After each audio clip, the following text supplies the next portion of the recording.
Então, vamos lá, pessoal, mais alguns exemplos aí de limites, né, calculando, utilizando algumas propriedades, né. Aí, ó, mostre que o limite do módulo de x com x tendendo a zero é zero. Aí você tem que conhecer um pouquinho de função modular, né? Isso aqui é uma função modular. Modular. O que significa trabalhar com essa função? Essa função ela é definida assim, ó, f de x é igual a x se x é maior ou igual a zero, e ela é menos x se x é menor que zero. Eita, professor, não entendi foi nada disso aí.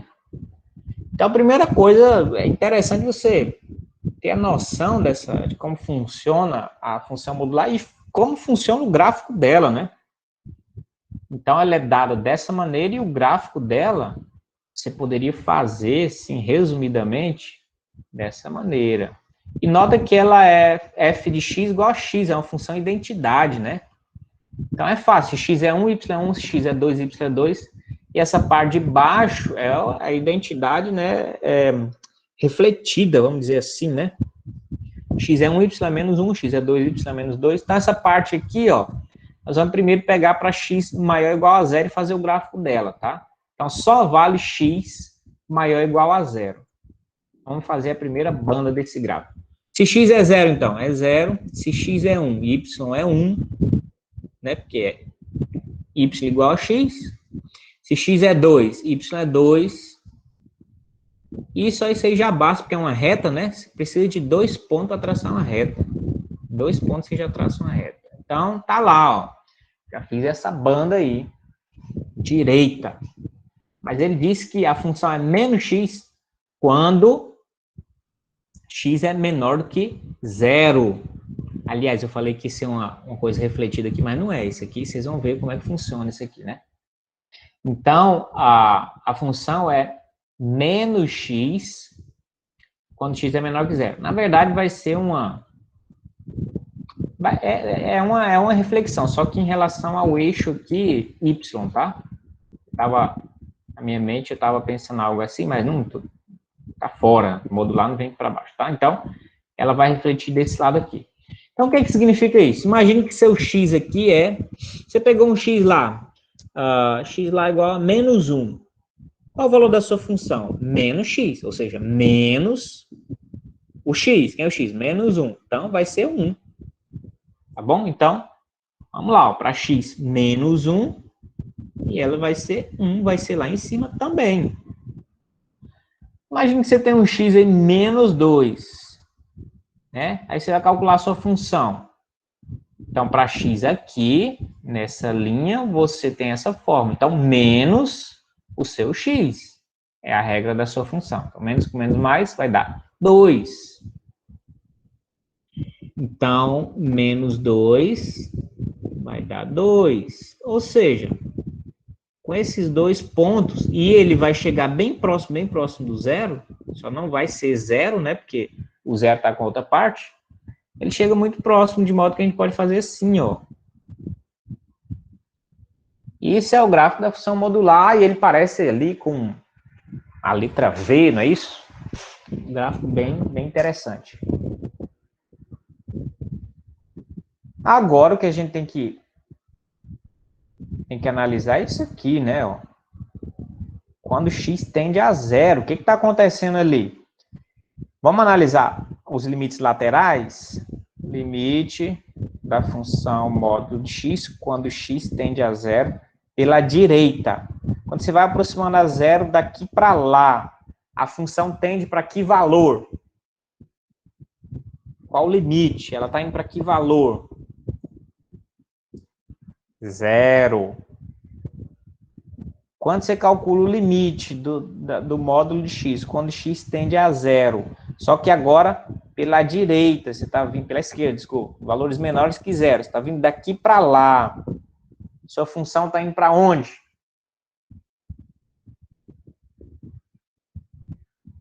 O zero. Zero também. Então, nota, os limites laterais existem e os limites laterais são iguais e valem zero. Então, portanto, pelas propriedades que a gente viu, se os limites laterais existem, né? Então, o limite geral também existe e é esse valor aí, zero, tá? Limite x tendendo a zero igual a zero. Você poderia explicar, né? Se é uma prova discursiva, você pode explicar, né? Como os limites laterais existem, logo, pela propriedade, né, de existência do limite, o limite de módulo de x, quando x tende a zero, é igual a zero. Tá? Os limites laterais existem e são iguais a zero, não é isso? Beleza, então aí é o que está pedindo, né? Mostre que isso aqui é zero. Então nós mostramos, né, utilizando propriedades, gráficos, etc., que isso é verdadeiro. Agora, se você tem uma função como essa, meio esquisita assim, ó. Então, qual que é a pergunta? Se você tem essa função aí, eu acho que qual o limite quando x tende a 4. Deixa eu só confirmar o que é para fazer ali. Determine o limite, se existe, né? É isso mesmo. Então, a ideia é determinar se existe o limite da função quando x tende a 4, né? Ou seja, você vai ter que analisar os limites laterais e ver se eles estão indo para um único valor L. É basicamente isso, você tem que analisar. Então, o limite da parte de cima lá, ó, quando x tende a 4 pela direita, não é isso? Por valores maiores que 4. Então, isso aqui vai dar quanto? Pela propriedade que a gente estudou, a gente pode fazer isso aqui, né? Jogar o limite lá dentro, ó. Limite do radical é a raiz, né, do limite. X menos 4. Vou desenvolver aqui, com bem calma, essa propriedade aqui. Bastante calma, né? Então, aqui, ó. Vou distribuir aqui também. Então, fica o limite de x, o x tendendo a 4 pela direita, menos o limite de 4 com x tendendo a 4 pela direita. Ah, professor, quando é limite lateral, as propriedades continuam valendo? Sim. Tem problema, só porque é lateral não cancelou, não. As propriedades são... Então, estão valendo a mesma coisa, tá? Então, a raiz aqui, ó. Então, aqui, ó. Limite de x com x tendendo a 4 pela direita. Só substituir o x por 4 aqui. Então, vai dar 4 menos. Limite de uma constante. Própria constante. 4 menos 4, 0. Raiz de 0 é 0. Então, limite aqui deu 0. Ou seja, ele está vindo assim, vai para 0. Agora, a gente vai olhar quando ele tende a 4 pela esquerda. Se der 0 também, então o limite existe e dá 0. Se não, não existe. Então, o limite agora é de 8 menos 2x com x tendendo a 4, agora pela esquerda, né? A gente tem que usar isso aqui, porque quando os valores são menores do que 4, né? O que governa ele é essa regrinha aqui. Então, isso aí. Então, usando o limite, distribuindo aqui, né? Limite de 8 com x tendendo a 4 pela esquerda, menos limite de 2x com x tendendo a 4 pela esquerda. Limite de uma constante, é a própria constante, menos, isso aqui a gente pode, né? Constante a gente pode deixar aqui fora, então, menos 2, limite de x, com x tendendo a 4 pela esquerda, 8 menos 2 vezes esse limite aqui, basta eu substituir o x por esse valor, então vai dar 4. Então, 8 menos 2 vezes 4, 8. 8 menos 8, 0 também. Portanto, o limite dessa função f de x, quando x tende a 4, é igual a 0. Por quê? Pois os limites laterais existem e valem igualmente zero. Pronto, é isso aí que é a justificativa. Certo? Agora, mostre que esse limite aqui, para não confundir, né? Esse aqui está aqui dentro.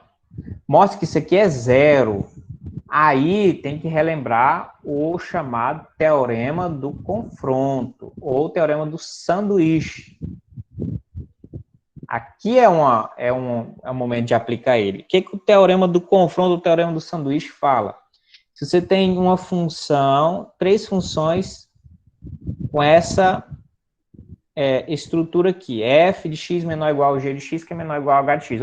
Ou seja, se tem uma função que é maior do que uma, mas é menor do que outra, ou seja, ela está espremida, né, entre duas outras funções, isso para todos os números reais, tá? E acontece isso, o limite de f de x, quando x tende a A, é o mesmo que o limite de h de x. Eles estão indo para o mesmo lugar quando x tende a A. Portanto, a conclusão do teorema é que o limite do g de x, quando x tende a A, tem que ser igual, aqui, ó. Desculpa, tem que ser igual, aqui é L, tá? Se o limite de f de x com x tendendo a é igual de h de x com x tendendo a e vale, né, um L, então a conclusão do teorema é que o limite de g de x com x tendendo a é L também. Então você pode calcular isso aqui indiretamente. Tá certo? Utilizando a função f e a função h. Então, a gente tem uma função ali em cima que é justamente isso. Ou, pelo menos, a gente trabalha com o teorema do sanduíche para a gente resolver ela. Porque, aparentemente, você nota que ela é uma função complicadinha, entendeu? Tem um seno, tem isso aqui tendendo a zero, que parece que vai para infinito. Isso aqui no seno vira uma coisa doida, começa a oscilar bastante. Então, é um negócio complicado isso aí, tá? Vezes uma coisa que parece ser zero aqui, né, tendendo a zero também, coisa bem difícil aí. Se você usar a propriedade, não vai sair isso aí, tá bom? Vai dar indefinição. Né? Na propriedade, isso aqui é uma indefinição, aí você vai multiplicar por zero também, vai dar indefinição, você não... Pela propriedade direto não dá. Certo? Então você fala, então não tem jeito, não vou fazer isso. Não, não é assim. Você tem que buscar alternativas, tá bom? Então, como é que é a estratégia? Como é que é como é que é o recurso, né? Vamos dizer assim, para a gente trabalhar isso. Eu tenho que pensar em chegar nisso aqui a uma função que eu vou chamar ela de g de x. Tá bom? Isso aqui vai ser o meu g de x. E eu vou calcular ela a partir de um f e de um h. Mas como eu chego nisso? Presta atenção, sempre que você tiver seno, cosseno, você já tem uma desigualdade bem interessante. Você começa por aí. Porque o seno de um arco qualquer, sempre ele é maior que menos 1 e menor do que 1. Já é uma regra da trigonometria. O seno está oscilando, e o cosseno também, entre menos 1 e 1. Ele só muda se ele tiver algum múltiplo aqui fora. Aí não dá, né? Se tiver duas vezes o seno de um arco X qualquer, aí não dá. Aí, ao invés de ser menos 1 e 1, vai ser menos 2 e 2. Seno de tal, dividido por 3, né? Vezes 2 terços. Aí muda. Mas a função normal, seno de um arco, então ela sempre está entre menos 1 e 1. Tá certo? Então você começa por aí, porque você já tem uma desigualdade para o seno. Aí o que acontece? Olha lá, o que acontece? Você precisa só multiplicar por x ao quadrado. Então multiplica todo mundo por x ao quadrado. Então aqui vai ficar menos x ao quadrado. Aqui, x ao quadrado, seno de 1 sobre x. E aqui, x ao quadrado. Essa estrutura, o que aconteceu? Isso aqui é o que você tem lá no seu problema. não é isso? Que você precisa calcular, que seria o seu g de x, mas olha que apareceu já duas funções aqui interessantes, né? Apareceu o f de x, que é a menor, e o h de x, que é a função maior. E essa aqui, nossa, está no meio, espremida. Então, como é que eu calculo essa do meio? Vou calcular as das laterais, ó. Vou calcular o limite de f e o limite de g. E se eles derem L, obrigatoriamente, já encontrei o da função g lá no meio, sem precisar calcular do g de fato diretamente. E nota que calcular esse limite e esse limite é bem mais fácil. Tendendo, o limite tendendo a zero, né? Então, olha lá. Limite de menos x ao quadrado com x tendendo a zero. Olha que moleza. Função polinomial, basta substituir o x por zero, dá zero. Pronto. Desse outro lado, limite de x ao quadrado com x tendendo a zero. Olha lá, função polinomial, posso jogar o zero aqui? Dá zero. Então, olha aqui. Se o limite de f deu igual, e no caso deu mesmo, né? O limite de g e deu igual a L, portanto, pelo teorema do confronto, o que acontece? Limite de o g de x, né, que é x ao quadrado, seno de 1 sobre x, também é igual a zero quando x tende a zero. Pronto, resolveu isso aqui tudo sem precisar resolver ele diretamente. A gente, de fato, fez limite disso, de x ao quadrado e menos x ao quadrado, que é muito, muito mais fácil, infinitamente mais fácil.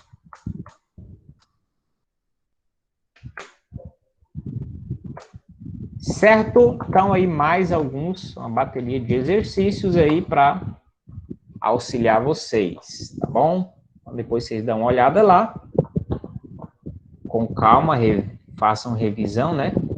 Para vocês entenderem, principalmente esse teorema do sanduíche do confronto é bem importante, tá bom?